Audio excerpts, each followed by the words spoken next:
வணக்கம். தமிழருவியின் பிரதான செய்திகள். இன்று 4ஆம் தேதி மே மாதம் 2026 திங்கட்கிழமை. இன்றைய பிரதான செய்திகளுக்குள் உங்களை அழைத்து செல்லும் நான் மலரவன். இன்றும் பிரதான செய்திகள் வாயிலாக தாயகம் மற்றும் சர்வதேச செய்திகளோடு இணையலாம். முதலில் தாயக செய்திகள். ஏர்பஸ் வானூர்தி கொள்முதல் தொடர்பான விசாரணைகளுக்கு இணங்க முன்னாள் ஜனாதிபதி மஹிந்த ராஜபக்ச மற்றும் முன்னாள் அமைச்சர் பியங்கர ஜெயரத்ன ஆகியோருக்கு வாக்குமூலம் வழங்குமாறு அழைப்பாணை விடுக்கப்பட்டுள்ளது. அதன்படி அவர்கள் இருவரும் வருகின்ற மே மாதம் 12ஆம் தேதி கையூட்டல் ஒழிப்பு ஆணைக்குழுவில் முன்னிலையாகுமாறும் அறிவிக்கப்பட்டுள்ளது. இந்த விசாரணை ஏர்பஸ் வானூர்தி கொள்முதல் செயல்முறையில் இடம்பெற்றதாக கூறப்படும் முறைகேடுகள் தொடர்பாக மேற்கொள்ள சம்பவம் தொடர்பான மேலதிக விசாரணைகள் தொடர்ந்தும் நடைபெற்று வருவதாகவும் தேவையான சட்ட நடவடிக்கைகள் எதிர்காலத்தில் மேற்கொள்ளப்படும் எனவும் தெரிவிக்கப்பட்டுள்ளது. ஜாலில் நீண்ட காலமாக சூட்சமமான முறையில் கசிப்பு வியாபாரத்தில் ஈடுபட்ட பெண் மற்றும் ஆண் என இருவர் கைது செய்யப்பட்டுள்ளனர். சந்தேக நபர்களிடமிருந்து 20 போத்தல் கசிப்பு ஜாழ்ப்பாண போலீஸ் போதை தடுப்பு போலீசாரால் கைப்பற்றப்பட்டது. நாயன்மார்கட்டு பகுதியைச் சேர்ந்த இருவரை இவ்வாறு கைது செய்யப்பட்டுள்ளனர். சந்தேக நபர்கள் அப்பகுதியில் நீண்ட காலமாக வியாபாரத்தில் ஈடுபட்டுள்ளனர் என போலீசார் தெரிவித்தனர். சந்தேக நபர்களை யாழ்ப்பாண நீதிவான் நீதிமன்றத்தில் முன்னிலைப்படுத்த யாழ்ப்பாண போலீசார் நடவடிக்கை எடுத்துள்ளதாக தெரிவிக்கப்படுகின்றது.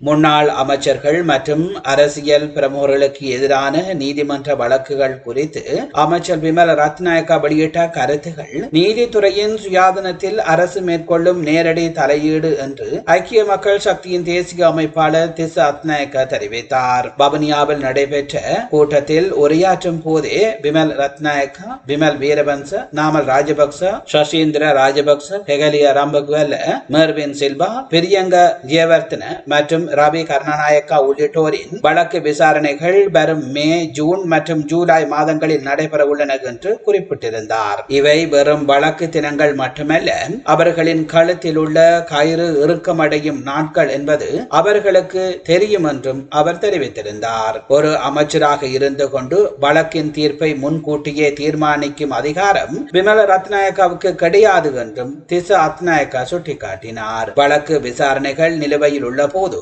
சந்தேக நபர்கள் மீது குற்றம் சுமத்தி தீர்ப்பை வழங்க ஜனாதிபதிக்கோ அல்லது அரசுக்கோ அதிகாரம் இல்லை. நீதிமன்றத்தால் மாத்திரமே தீர்ப்பை வழங்க முடியும் எனும் நிலையில் முன்கூட்டியே இவ்வாறான கருத்துக்களை வெளியிடுவது நீதிமன்ற செயல்பாடுகளில் அரசு மேற்கொள்ளும் நேரடி தலையீடாகவே பார்க்க வேண்டியுள்ளது. ஏதேனும் தவறுகள் இடம்பெற்றிருந்தால் அது குறித்து சட்டத்தை நடைமுறைப்படுத்தும் துறையினருக்கு அறிவித்துவிட்டு எடுக்கப்படும் நடவடிக்கைகளுக்காக காத்திருப்பதே அமைச்சர்களின் பொறுப்பு என்றார். இந்த நிலையில் நீதிமன்றங்கள் தீர்ப்பளிப்பதற்கு முன்னரே அமைச்சர்கள் தீர்ப்புகளை கூறுவது நீதிமன்ற அவமதிப்பாகும் என்றும் இதற்காக ஜனாதிபதி உட்பட அமைச்சர்கள் அனைவரும் நீதிபதிகள் முன்னிலையில் மன்னிப்பு கோர வேண்டும் என்றும் தேசிய சுதந்திர முன்னணியின் தலைவரும் முன்னாள் அமைச்சருமான விமல் வீரவன்ச தெரிவித்தார். கொழும்பில் நடைபெற்ற ஊடகவியலாளர் சந்திப்பின் போது அவர் மேலும் இதனை தெரிவித்துள்ளார். திரைசேரியில் செலுத்தப்பட்ட 2.5 மில்லியன் டாலர் மோசடி செய்யப்பட்ட விவகாரத்தில் பணி நீக்கப்பட்ட மேலதிக பணிப்பாளர் உயிரிழந்துள்ளமை தற்கொலை என குறிப்பிடப்படுகின்றது.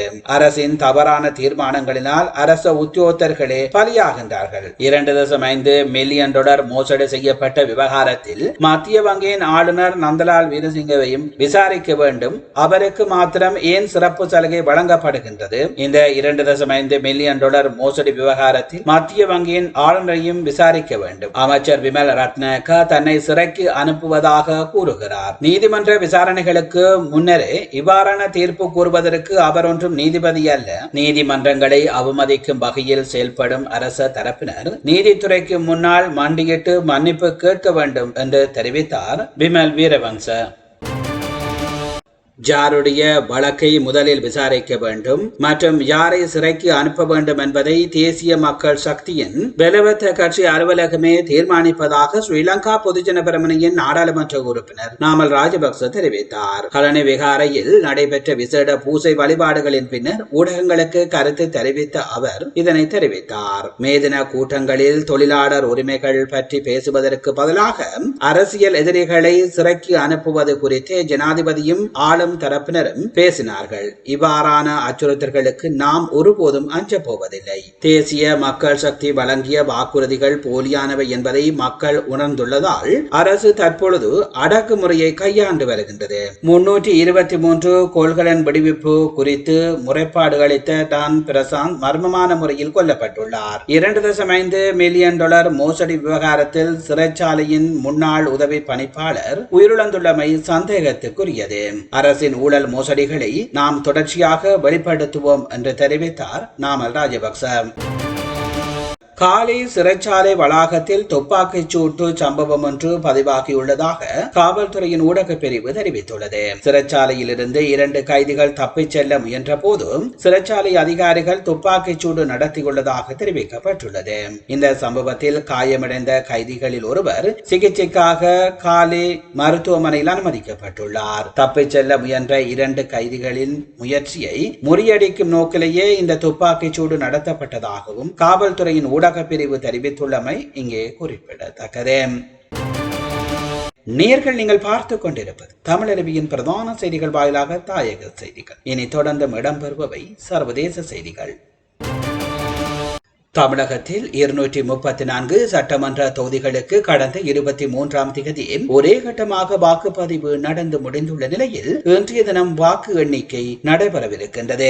இந்த சூழலில் ஒவ்வொரு கட்சியின் முதலமைச்சர் வேட்பாளர்களின் தொகுதிகளில் எவ்வளவு வாக்குகள் பதிவாகியுள்ளன, யார் போட்டியிடும் தொகுதியில் அதிக வாக்குப்பதிவு இடம்பெற்றுள்ளன என்பதனை இப்பொழுது பார்க்கலாம். முதலமைச்சர் மு.க. ஸ்டாலின் போட்டியிடும் கோலத்தூர் தொகுதியில் 86.12% வாக்குகள் பதிவாகியுள்ளது. அதிமுக பொதுச் செயலாளர் எடப்பாடி பழனிசாமி போட்டியிடும் எடப்பாடி தொகுதியில் 92.08% வாக்குகள் பதிவாகியுள்ளது. நாம் தமிழர் கட்சியின் ஒருங்கிணைப்பாளர் சீமான் போட்டியிடும் காரைக்குடி தொகுதியில் 74.20% வாக்குகள் பதிவாகியுள்ளன. தமிழக வெற்றி கழகத்தின் தலைவர் விஜய் போட்டியிடும் பெரம்பலூர் தொகுதியில் 89.74% வாக்குகள் பதிவாகியுள்ளன. தமிழக வெற்றி கழகத்தின் தலைவர் விஜய் போட்டியிடும் மற்றொரு தொகுதியான திருச்சி கிழக்கில் 81.77% வாக்குகள் பதிவாகியுள்ளதாக தெரிவிக்கப்படுகின்றது. மேற்கு வங்க மாநிலத்தில் நேற்றைய தினம் 15 வாக்குச்சாவடிகளுக்கு மறுவாக்குப்பதிவு நடைபெற்ற நிலையில் தற்போது ஒரு தொகுதிக்கு மறுவாக்குப்பதிவு நடத்த தேர்தல் ஆணையம் உத்தரவிட்டுள்ளது. மேற்கு வங்கத்தில் ஏப்ரல் 23 மற்றும் 29 ஆகிய தேதிகளில் 2 கட்டங்களாக சட்டப்பேரவை தேர்தல் நடைபெற்றது. இதில் 2ஆம் கட்ட தேர்தல் வாக்குப்பதிவின் போது எழுந்த புகார்கள் காரணமாக தெற்கு 24 பர்காஸ் மாவட்டத்தில் 2 தொகுதிகளில் உள்ள 15 வாக்குச்சாவடிகளில் மறுவாக்குப்பதிவு நேற்றைய தினம் நடைபெற்றது. பலத்த பாதுகாப்புடன் நடைபெற்ற இந்த மறுவாக்குப்பதிவில் 90% வாக்குகள் பதிவானதாக தேர்தல் ஆணையகம் தெரிவித்துள்ளது. இந்த நிலையில் தெற்கு 24 பார்கானஸ் மாவட்டத்தில் உள்ள தொகுதியில் வாக்குப்பதிவில் முறைகேடுகள் நடந்ததால் புகார்கள் எழுந்ததை தொடர்ந்து மறு தேர்தல் நடத்த இந்திய தேர்தல் ஆணையகம் உத்தரவிட்டுள்ளது. பால்டா தொகுதியில் மின்னணு வாக்குப்பதிவு இயந்திரங்களின் பொத்தான்கள் டேப்பு கொண்டு மறைக்கப்பட்டதாகவும் வாக்குச்சாவடி ஆக்கிரமிப்பு மற்றும் வன்முறை சம்பவங்கள் நிகழ்ந்ததாகவும் பல்வேறு தரப்பினர் புகார் அளித்த நிலையில் அதில் மொத்தமுள்ள 285 வாக்குச்சாவடிகளிலும் மே 21ஆம் தேதி மறு வாக்குப்பதிவு நடத்தப்பட்டு 24ஆம் தேதி முடிவு அறிவிக்கப்படும் என தேர்தல் ஆணையகம் அறிவித்துள்ளமை இங்கே குறிப்பிடத்தக்கது. ஈரானான போர் நடவடிக்கைகள் தற்பொழுது நிறைவடைந்துள்ளதாக அமெரிக்கா ஜனாதிபதி டொனால்ட் ட்ரம்ப் அந்த நாட்டு காங்கிரசிற்கு அறிவித்துள்ளார். எனவே போர் அதிகார சட்டத்தின் கீழ் நாடாளுமன்ற அனுமதியை பெறுவதற்கான காலக்கெடு தமக்கு பொருந்தாது என்றும் அவர் குறிப்பிட்டுள்ளார். அமெரிக்கா சட்டப்படி ஒரு ஜனாதிபதி இராணுவ நடவடிக்கையை ஆரம்பித்த 60 நாட்களுக்குள் காங்கிரசின் அனுமதியை பெற வேண்டும், இல்லையில் தாக்குதல்களை நிறுத்த வேண்டும் என கூறப்பட்டுள்ளது. இதற்கான காலக்கெடு நேற்றுடன் முடிவடைந்த நிலையில் ஜனாதிபதி காங்கிரஸ் தலைவர்களுக்கு விசேட கடிதம் ஒன்றை அனுப்பியுள்ளார். அதில் கடந்த ஏப்ரல் 7ஆம் தேதி முதல் அமெரிக்க படைகளுக்கும் ஈரானுக்கும் இடையே துப்பாக்கிச் சூடு பரிமாற்றங்கள் எதுவும் நடைபெறவில்லை எனவும் அவர் சுட்டிக்காட்டியுள்ளார். கடந்த பிப்ரவரி 28ஆம் தேதி ஆரம்பமான போர் நடவடிக்கைகள் தற்பொழுது முடிவுக்கு வந்துள்ளதால் சட்ட ரீதியான அனுமதியை பெறுவதற்கான காலக்கெடு தமக்கு அவசியமில்லை என்றும் ட்ரம்ப் குறிப்பிட்டுள்ளமை இங்கே குறிப்பிடத்தக்கது. வெனிசுவேலா நாட்டுக்கான பயணிகள் விமான சேவையை 7 ஆண்டுகளுக்கு பிறகு அமெரிக்கா தொடங்கியுள்ளது. மியாமி நகரில் இருந்து வெனிசுவேலா தலைநகர் காரகாசுக்கு அமெரிக்கா ஏர்லைன்ஸ் விமான சேவை தொடங்கப்பட்டுள்ளது. அரசு அதிகாரிகள் மற்றும் செய்தியாளர்கள் பயணித்த முதல் விமானம் காரகாசில் தரையிறங்கியது.